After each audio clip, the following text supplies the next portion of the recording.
নমস্কার। প্রাণারামের মাধ্যমে সম্প্রচারিত ভারত কথার গ্রন্থি মোচনের 226তম পর্বে আপনাদের সবাইকে জানাই সাদর সম্ভাষণ। মহামতি অনন্তলালের পরম আশীর্বাদে আমরা প্রতিদিন শুনে চলেছি ভারত কথা।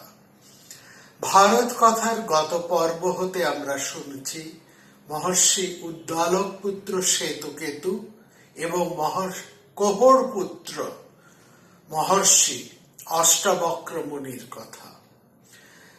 অষ্টাবক্র এবং শ্বেতকেতু পরস্পর আত্মীয়। শ্বেতকেতু সম্পর্কে অষ্টাবক্র মুনির মামা। উদ্দালক এবং তার পুত্র শ্বেতকেতু দুজনেই উপনিষদের ব্রহ্মবিদ্যা বিষয়ে বহু অভিজ্ঞান রচনা করেছেন, অর্থাৎ এরা দুজনেই ঔপনিষদিক ঋষি। উদ্দালকের এক বিখ্যাত শিষ্য ছিলেন কহোর।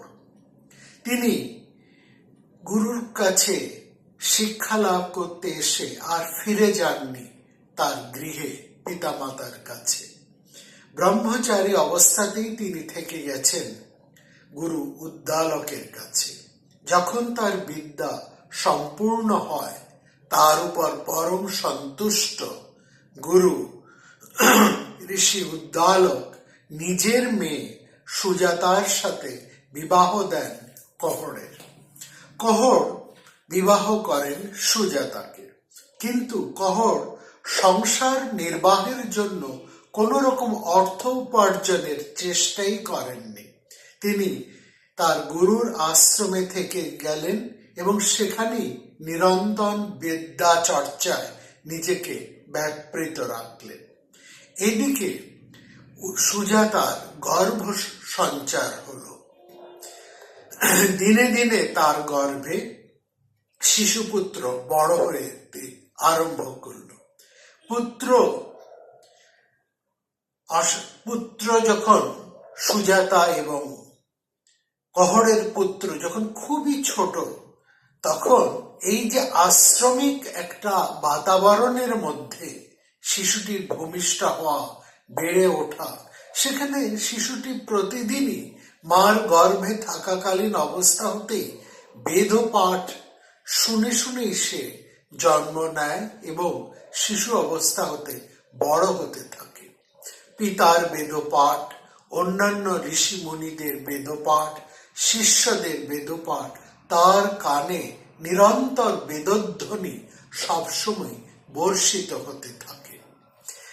পিতার পাঠ শুনে শিশুটি কিন্তু একদিন বলে পিতাকে, পিতা আপনি সারা রাত ধরে বেদ পাঠ করেন বটে, আপনি সারা রাত ধরে বেদ পাঠ করেন, কিন্তু কোথায় যেন আমার মনে হচ্ছে আপনার বেদ পাঠটি ঠিক হচ্ছে না, কোথাও একটু ত্রুটি হচ্ছে। এই অতি শিশু নিজের খুবই ছোট শিশুর কাছে এই কথা শুনে পিতা কহোর ভীষণ ক্রুদ্ধ হলেন। অর্থাৎ এই শিশুটি জন্ম হতে বেদধ্বনি শুনে শুনে, বেদপাঠ শুনে শুনে সে পরিবেশগত ভাবে যে আশ্রমে সে বড় হচ্ছে, যে পরিবেশে সে বৃদ্ধি লাভ করছে, ছোট থেকে সে বড় হচ্ছে, সেই পরিবেশের মধ্যে সে চর্চিত হচ্ছে, সেখানে সেই বিদ্যা তার অধীত হয়ে যায়। যে কোনো শিশুর পক্ষে একটা শোনার অভ্যাস থেকে সেই বিদ্যা আপনি শিশুর অধীত হয়ে যায়।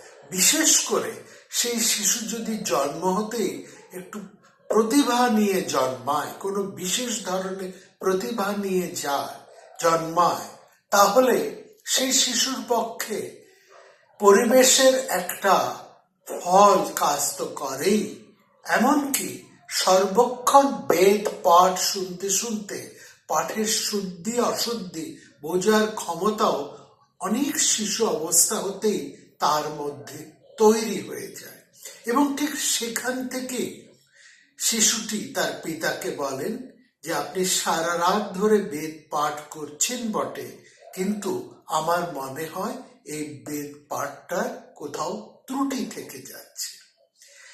এই যে ঘটনা, এটি যে কেবলমাত্র এইখানেই কহোড়ের শিশুপুত্রের ক্ষেত্রেই ঘটেছে তা নয়। আপনাদের মনে আছে আমরা যখন দীর্ঘতমা মমতার পুত্র দীর্ঘতমা কথা বলেছি, মমতা এবং বৃহস্পতির সন্তান দীর্ঘতমা, তার কথা বলেছি, সেখানেও সেই মমতা এবং বৃহস্পতির পুত্র দীর্ঘতমাও প্রতিবাদ জানিয়েছিলেন বৃহস্পতির বিরুদ্ধে, যখন সে অত্যন্ত শিশু ছিল কিংবা মায়ের গর্ভে ছিল। যাই হোক, কহোড়ের সন্তান মা সুজাতার প্রায় কোলে বসেই যেন বলল, আমি গর্ভ থেকেই আপনার অনুগ্রহে সমস্ত শাস্ত্র এবং বেদাঙ্গ চর্চা করেছি। তাতেই আমি বুঝতে পারছি আপনার বেদ পাঠে একটা কোথাও ত্রুটি থেকে যাচ্ছে। নিজের সতীর্থ বন্ধুজনের মধ্যে ছেলের ছোট মুখে এরকম কথা শুনে পিতা কহোড় প্রচন্ড ক্রুদ্ধ হলেন এবং ছেলেকে অভিশাপ দিয়ে বললেন, তুই এই শিশু অবস্থাতেই, এই উদরস্থ অবস্থাতেই আমার নিন্দে রটনা করতে আরম্ভ করেছিস, আমার ত্রুটি ধরছ, আমার নিন্দা করছ। তখন তোমার যখন এতটাই এই গর্ভস্থ অবস্থাতেই তোমার যখন এরকম কথাবার্তা, আমার অভিশাপে তুমি শরীরে তোমার 8 জায়গায় বেঁকে যাবে। যস্মাৎ কুক্ষো বর্তমান ব্রবিষি তস্মাৎ বক্র ভবিষ্যৎ, তুমি 8 ভাবে বাঁকা হয়ে যাবে। এখানে পিতা তাকে বলছেন, তুমি গর্ভ অবস্থাতে, অর্থাৎ শিশু, এত ছোট শিশুকে, আমরা যেমন বলি, কখনো ছোটদেরকে বলি এখনো কথা বলতে শেখেনি, তার আবার এত বড় বড় কথা। অনেক সময় ছোটদেরকে আমরা ভৎসনা করে বলি, ছোটদের কোনো প্রতিবাদকে থামিয়ে দেবার জন্য যেন এরকম বলা হয়, কথা বলতে শেখেনি অথচ এত বড় বড় কথা বলছে। ঠিক এরকম ভাবে পিতা তাকে বলছে, তুমি গর্ভ থেকেই আমাকে আমার ন্যায় অন্যায়, আমার ভুল ত্রুটি ধরতে আরম্ভ করেছ বলে পিতা অভিশাপ তাকে দিলেন যে তুমি শরীরের 8টা জায়গায় বাঁকা হয়ে তোমার জন্ম হবে। অর্থাৎ এরকমই পিতার অভিশাপ নেমে এলো ছোট শিশু প্রতি, এবং তার ফলেই শিশুটি শরীরটা যেন 8 জায়গায় বাঁকা হয়ে গেল, এবং তার নাম হলো অষ্টাবক্র। সুজাতা একদিন নির্জনে তার স্বামীকে বললেন, আমাদের তো অর্থ ধন কিছু নেই, সন্তানকে প্রতিপালন আমরা কিভাবে করব? আর এমন তো কেউ আমাদের নেই জানাশোনা যে যিনি আমাদেরকে কোনো রকম অর্থ সাহায্য দিয়ে বা অন্য কোনো ধন সম্পদ দিয়ে আমাদেরকে সাহায্য করতে পারেন। স্ত্রীর মুখে এ কথা শুনে কহোড় মন ঠিক করলেন তিনি জনক রাজার কাছে গিয়ে অর্থ সংগ্রহ করবেন। রাজর্ষি জনক মহাজ্ঞানী মানুষ।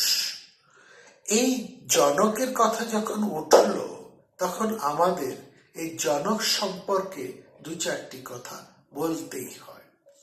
জনক নামটি এতবার পুরাণে, মহাভারতে এবং অন্যান্য মহাগ্রন্থে ও মহাপুরাণে এসেছে যে জনক সম্বন্ধে আমাদের কিছু জানা প্রয়োজন। মহাভারতে আমরা অনেক জনকের নাম কিন্তু পরপর শুনতে পাব। জনক, জনদেব, করাল জনক, ধর্মধ্বজ জনক, ঐন্দ্রদুম্নী জনক, বসুমান জনক, শিরধ্বজ জনক, এরকম অনেক জনকের নাম আমরা পাই। পুরাণে জনকের বংশে যারাই বংশধর তারা সবাই জনক নামে পরিচিত। এদের সবার উপর অবশ্য আছেন জনক বৈদেহ বা বিদেহ জনক, যিনি উপনিষদের আত্মজ্ঞানী রাজর্ষি বলে পরিচিত।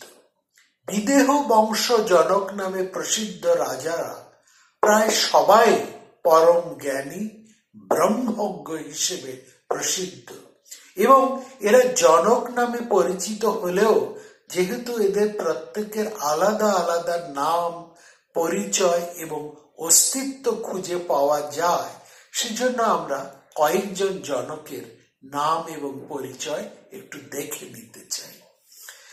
বিষ্ণু পুরাণ এই বৈদেহ জনকের জন্ম বৃত্তান্ত বলেছেন। সূর্য বংশের বিখ্যাত রাজার পুত্র ছিলেন নিমি। তিনি একটি যজ্ঞের আয়োজন করতে গিয়ে মহর্ষি বশিষ্ঠের সঙ্গে তার বিরোধ হয়, এবং এই বিরোধে জনক নিমি মারা যান। নিমি মারা যাবার সময় তার যে পুত্র জন্মায়, নিমি স্ত্রী সন্তান সম্ভবা ছিলেন, নিমি মারা যাবার পরে তার পুত্র জন্মায়, এবং যেহেতু পিতা মারা যান সেই জন্য সেই নিমি, যিনি দেহহীন, পিতা যেহেতু দেহহীন অর্থাৎ বিদেহ, তারপরে সন্তানটি জন্মায়, সেই জন্য সেই সন্তানের নাম হয় বৈদেহ জনক, অর্থাৎ বিদেহ পিতার পুত্র বৈদেহ। আর সেই হিসেবে নিমি যে জনক নামে যে নিমি ছিলেন, তার পুত্রের নাম হয় বৈদেহ, কারণ নিমি মারা যাওয়ার পর তার পুত্র জন্মগ্রহণ করেন। বৈদেহ জনক আত্মজ্ঞানী ব্রহ্মবিদ্যা পরায়ণ রাজর্ষি ছিলেন, একথা আমরা আগেই বলেছি।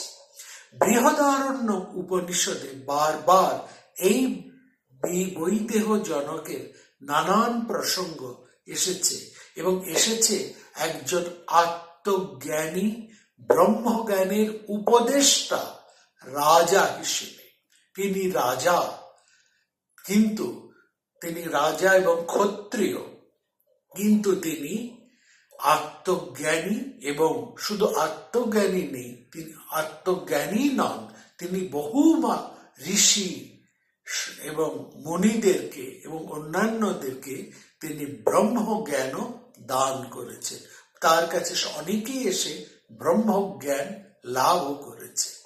এতটাই তার খ্যাতি ছিল যে গার্গ বালাকি যখন কাশীর রাজা অজাতশত্রুকে ব্রহ্মবিদ্যা উপদেশ করতে চাইলেন, তখন অজাতশত্রু বলেছিলেন, আপনি এই একটি কথার জন্যই আপনাকে 1000টি গরু দিতে পারি, কেননা আত্মবিদ্যার বক্তা এবং শ্রোতা হিসেবে সবাই বৈদেহ জনকের কাছেই ছুটে যায়। যাই হোক, অজাতশত্রু এই বৈদেহ জনকের নাম উল্লেখ করেছিলেন শেষ এই কথাটি আমরা, অর্থাৎ বৈদেহ জনকের নাম বিভিন্ন দেশে বিভিন্ন সময়ের ধরে প্রচলিত ছিল। জনক বংশীয় জনদেব মিথিলার রাজসভার শাস্ত্রচেত।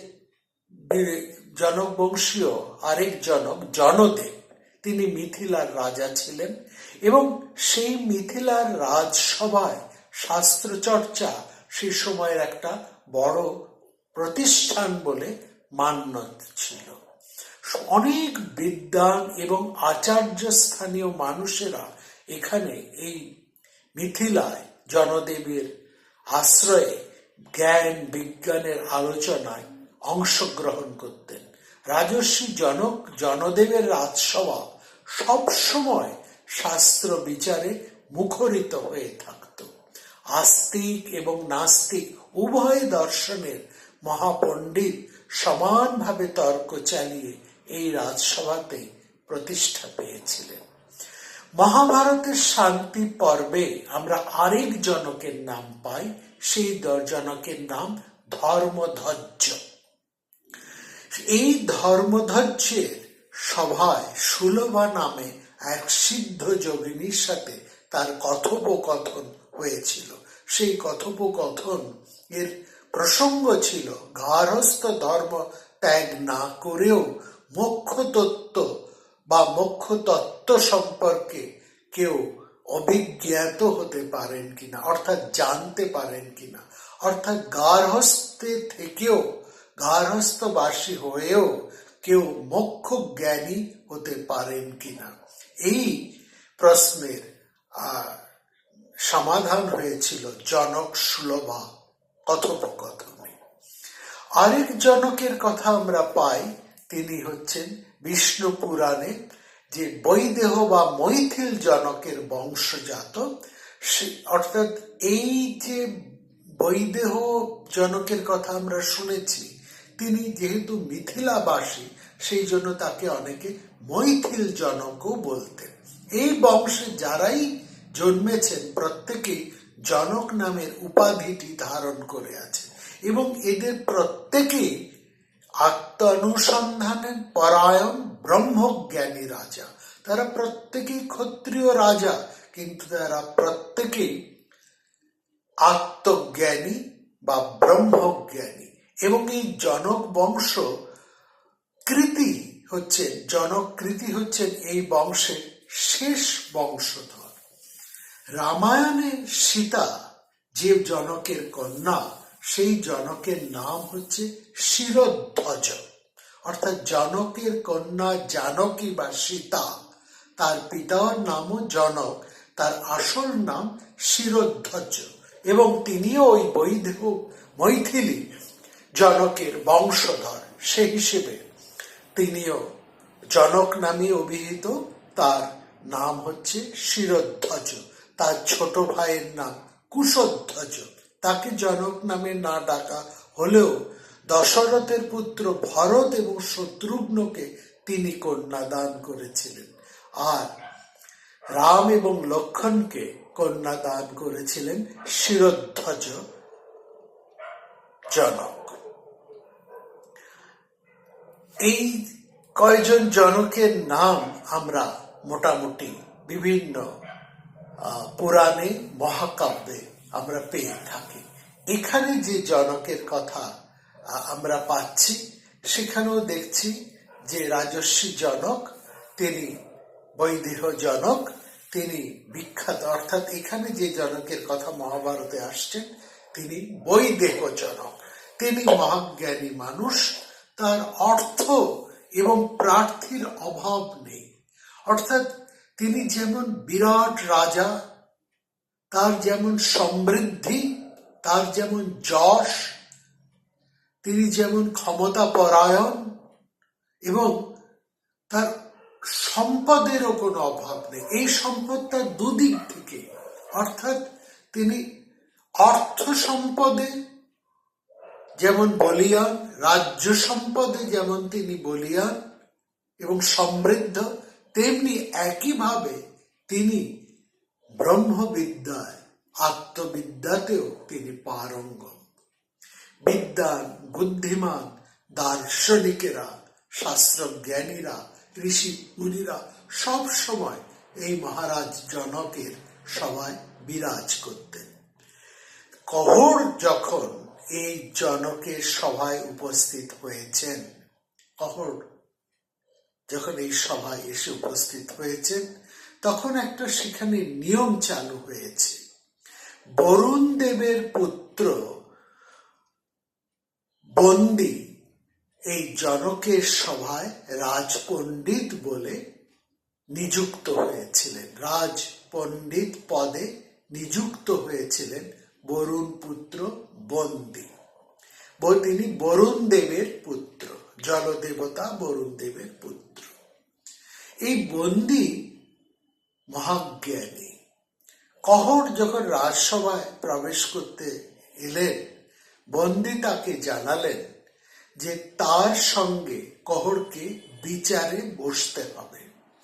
বিচারে যদি কহর জয়ী হতে পারেন, তবেই তিনি মহারাজ জনকের সঙ্গে সাক্ষাৎ করতে পারবেন। কহর বিচারে বসলেন শর্ত অনুসারে বন্দীর সাথে, কিন্তু তিনি তর্কে বন্দির কাছে পরাজিত হন। শর্ত অনুসারে পরাজিত কোহড়কে জলে ডুবিয়ে দেওয়া হলো। অষ্টাবক্র ছোট থেকে বড় হচ্ছেন মায়ের কাছে, দাদুর কাছে। পিতার খবর কিন্তু তিনি জানেন না। বৃদ্ধ উদ্দালক যখন জানতে পারলেন যে তার প্রিয় শিষ্য এবং জামাতা কহড়কে জলে ডুবিয়ে মারা হয়েছে, তখন তিনি কন্যা সুজাতাকে বললেন, তুমি নাতিকে অর্থাৎ অষ্টাবক্রকে পিতার মৃত্যুর খবর কিন্তু জানাবে না। অষ্টবক্র বড় হতে লাগলেন মাতামহ উদ্দালকের আশ্রমে এবং জীবনযাত্রায় তিনি সঙ্গী পেলেন উদ্দালকের ছেলে শ্বেতকেতুকে। শ্বেতকেতু সম্পর্কে অষ্টাবক্রের মামা এবং প্রায় তার সমবয়সী। তস্মাৎ বৈ মাতুল শ্বেতকেতু সতেন তুল্য বয়সা বভূব, তার সমান বয়সী। উদ্দালক ঋষি মেয়ে সুজাতার সঙ্গে পুত্র শ্বেতকেতুর বয়সের তফাৎ অনেক।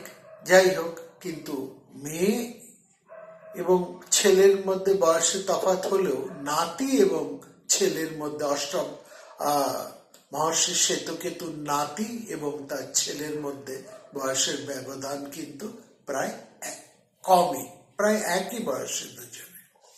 যাই হোক, একদিন অষ্টাবক্র বসেছিলেন মাতামহ উদ্দালকের কোলে। শ্বেতকেতু গিয়ে অষ্টাবক্রের হাত ধরে টেনে তুললেন পিতার কোল থেকে। শ্বেতকেতু বললেন, এটা তোমার বাবার কোল নয়, ওঠো এখান থেকে। অপাকর্ষদ গৃহ্যপান রুদ্ধন্ত নায়ং তবাঙ্ক পিতার উক্ত বাসংশ্চ। অষ্টাবক্র কাঁদতে কাঁদতে এলেন মায়ের কাছে। মাকে জিজ্ঞেস করলেন, আমাকে মামা কোল থেকে তুলে দিয়েছে। আসলে যেহেতু অষ্টাবক্র তার পিতাকে দেখেননি, তিনি দাদুকে, মাতামহকে পিতা বলেই জানতেন, পিতা বলেই সম্বোধন করতেন। এই দিন তিনি প্রথম জানতে পারলেন মামার কাছ থেকে যে উদ্দালক, মহর্ষি উদ্দালক তার পিতা নন। সেই জন্য সে কাঁদতে কাঁদতে এসে মাকে জিজ্ঞেস করলেন, আমার বাবা কে, কোথায় আছেন তিনি? মামা শ্বেতকেতুর অপমানের কথা অষ্টাবক্রের হৃদয়ে ভীষণ বেজেছিল। ফলে তার উৎকণ্ঠা এবং আবেগে সে মাকে জিজ্ঞেস করলো, কে আমার বাবা, আর সে আমার বাবা কোথায় থাকে?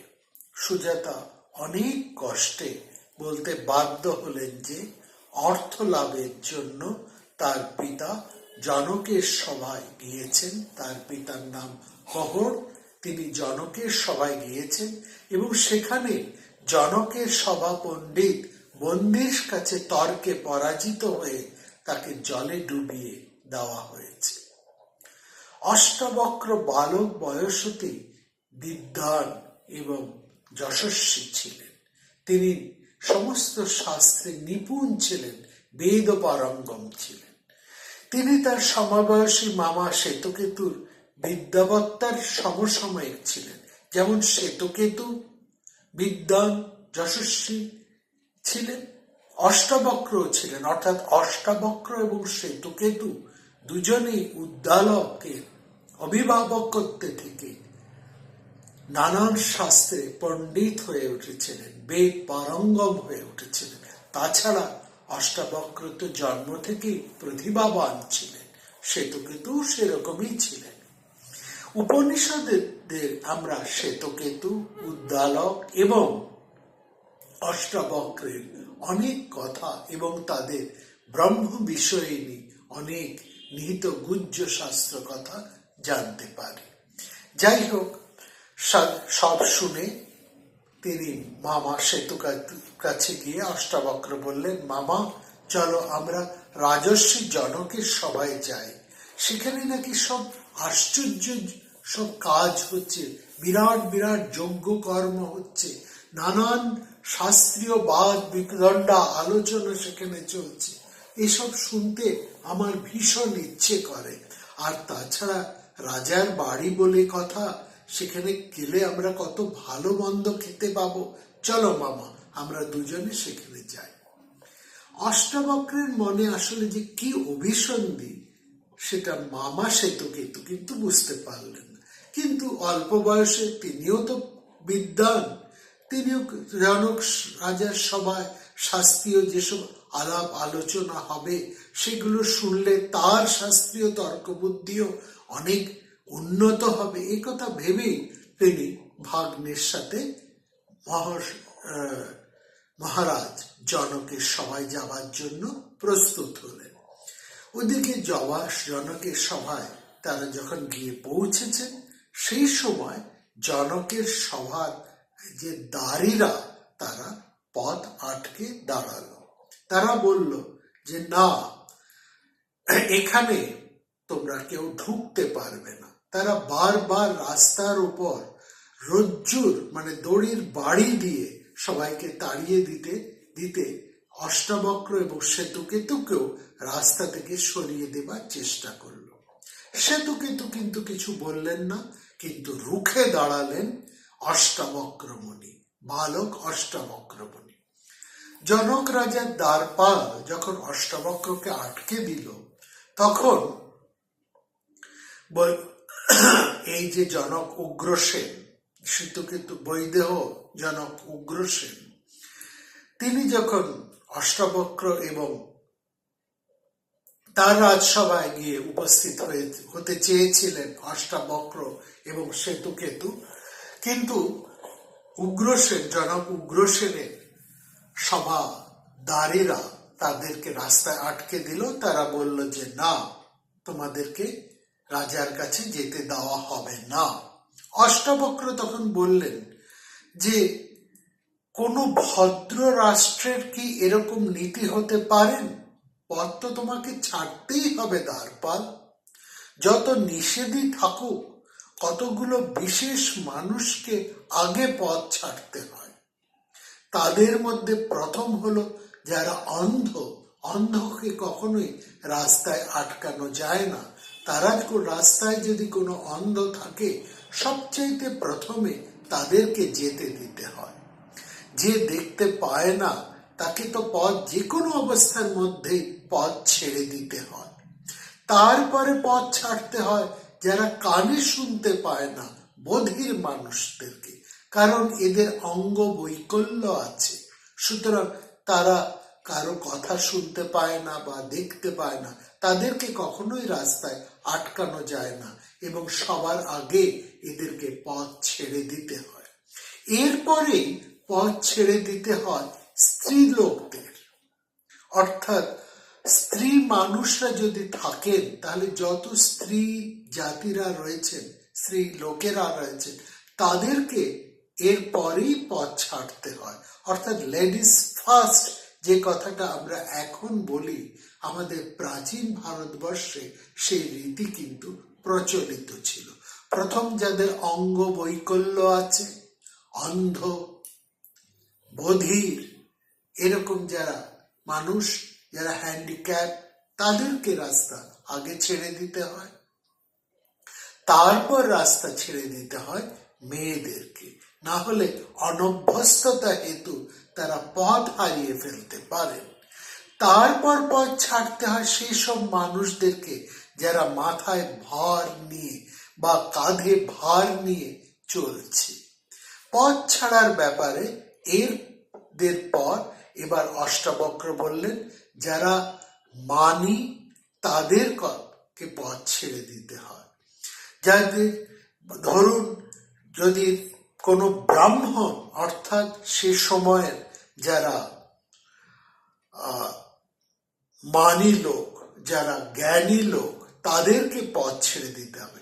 এবং জ্ঞানী এবং এই জ্ঞানী ব্রাহ্মণদের সাথে যদি রাজা থাকেন, তাহলে আগে জ্ঞানী মানুষদেরকে পথ ছেড়ে দিতে হবে। অর্থাৎ ব্রাহ্মণ বলতে সে সময়ের জ্ঞানী মানুষদেরকে বোঝানো হতো।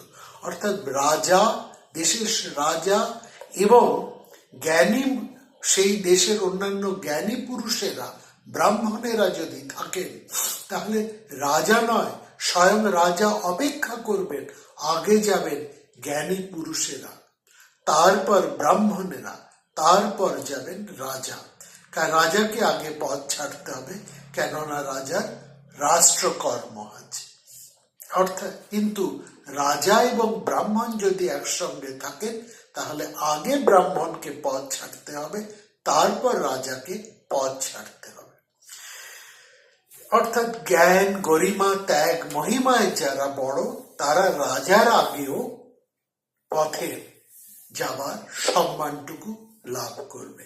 এরপর যেতে হবে যে সমস্ত মানুষেরা খুব পীড়িত, যারা অসুস্থ, তাদেরকে পথ ছেড়ে দিতে হবে। অর্থাৎ এই ভাবগুলো বলেন অষ্টবক্র বলছেন, আমরা কৌতূহল নিয়ে জনক রাজার যজ্ঞ দেখতে এসেছি, আমরা দ্বারপালের অনুমতি চাইছি, আপনি আমাদেরকে রাস্তা ছেড়ে দিন। এই কথা কানে এলো মহারাজ উগ্রসেনের। তিনি দূর থেকে অষ্টাবক্রের এই কথাগুলো শুনছিলেন। তিনি বললেন, অষ্টাবক্রের উদ্দেশ্যে বললেন, আমি আপনাকে পথ ছেড়ে দিচ্ছি, আপনি যেখান দিয়ে ইচ্ছে যান। আপনি বয়সে ছোট হলেও আপনাকে আমি অবহেলা করছি না, কারণ অল্প আগুনও অবহেলার যোগ্য নয়। অর্থাৎ যারা জ্ঞানী তারা আগুনের মতনই মাননীয়। আগুনকে যেমন অবহেলা করা যায় না, সে যত অল্প পরিমাণে হোক না কেন, সেই রকম কোনো জ্ঞানী পুরুষ হলে তার, সে যদি বয়সে ছোটও হয়, তাকে অবহেলা করা যায় না, তাকে আগে সম্মান জানিয়ে পথটি ছেড়ে দিতে হয়। অষ্টাবক্র বললেন, হ্যাঁ মহারাজ, আমরা তো অষ্টাবক্র অবশ্য রাজাকে চিনতেন না। তিনি বললেন, হ্যাঁ, আমরা তো রাজার কাছেই যেতে চাইছি, কিন্তু এই দ্বারপাল আমাদেরকে যেতে দিচ্ছে না, সে আমাদের পথ আটকে দিচ্ছে। দ্বারপাল বলল, আমাদের দোষ কোথায়? আমরা তো সবাই এখানে বরুণ পুত্র বন্দির কথা অনুসারেই চলি। হ্যাঁ, আপনার কথা মতো ব্রাহ্মণরা প্রথমেই প্রবেশ করতে পারবেন, কিন্তু সে তো বয়স্ক জ্ঞানী ব্রাহ্মণদের কথা। আপনার মতো বালক ব্রাহ্মণদের প্রবেশের প্রথম অধিকার তো সেখানে থাকে না। আর এই আদেশ তো আমাদেরকে আমাদের প্রভু বন্দি দেননি। অষ্টাবক্র বললেন, তাই নাকি? যদি বৃদ্ধ ব্রাহ্মণেরাই এখানে প্রবেশ করার সুযোগ পান, তাহলে সেই সুযোগ তো আমারও পাওয়ার উচিত, কারণ আমি যথাবিহিত ব্রত নিয়ম পালন করেছি, বেদ বেদান্ত জানি। আমরা বন্দির নিয়ম অনুসারেই তো এই পথ দিয়ে যেতে পারি। আমি বেদ বেদান্ত জানি, আমি পণ্ডিতদের বাদ বিচার শুনতে চাই। আমরা বালক বলে আমাদেরকে অবজ্ঞা করো না, আমরা বৃদ্ধ। দ্বারপাল খুব রেগে গেলেন অষ্টাবক্রের মুখে বড় বড় কথা শুনে। সে বললেন, আচ্ছা, তুমি বেদ ব্রাহ্মণ এসব কথা শুনেছ, এসব তুমি জানো? তুমি বাচ্চা ছেলে, বাচ্চার মতনই থাকো, এত ছোট মুখে এত বড় বড় কথা কি করে বলছো? জ্ঞানী মনীষী এসবের কথা বলছো? তোমাকে বা জ্ঞানী বলে আমরা মানব কি করে? তুমি বয়সে ছোট, তোমার কোনো পরিচয় আছে কি তুমি যে জ্ঞানী হিসেবে? তখন অষ্টাবক্র বললেন যে, দেখো, শিমুল তোলার কোষটা যদি বড় হয়, তবু তাকে যেমন বুড়ো বলা যায় না, তাহলে শরীরটা বড় হলেই যে তাকে বৃদ্ধ বলা চলে না। কারণ একজন রোগা, মোটা, অল্প বয়সী মানুষ যদি বিদ্বান হয়, তাহলেই তাকে বৃদ্ধ বা জ্ঞানবৃদ্ধ বলা যায়। অর্থাৎ বিদ্বান না হলে সে বৃদ্ধ হয় কিসে? মানুষ তো বৃদ্ধ হয় জ্ঞানে। বয়সে তো সবাই এক সময় না এক সময় বৃদ্ধ হবে, সেটা তো শরীরের পরিণতি। শরীরের পরিণতিতে একজন মানুষ জন্মাবে, সে তার বড় হবে, তারপর সে বৃদ্ধ হবে, এটা তো স্বাভাবিক। কিন্তু জ্ঞানবৃদ্ধ বলতে তো তা বোঝায় না। জ্ঞানবৃদ্ধ বলতে তো সে বোঝায় যে বিদ্বান। সেক্ষেত্রে একজন বালক যদি বিদ্বান হয় তবে তো তাকেই স্থবির বলে, তাকেই তো বৃদ্ধ বলে। এবং এই কথাটাই তুমি ভেবে দেখো। আসলে দ্বারপাল কিন্তু কিছুতেই এই যুক্তি মানতে চাইছে না।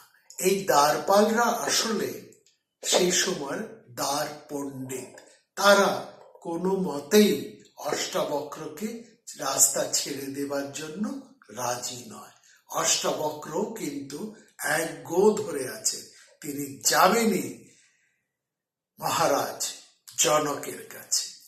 দেখা যাক এবার অষ্টাবক্র মুনি কি উপায় নেন, কিভাবে তিনি এই দ্বার পণ্ডিতদেরকে পরাজিত করে মহারাজ জনকের কাছে গিয়ে পৌঁছন। শুনবো আমরা আগামী পর্বে।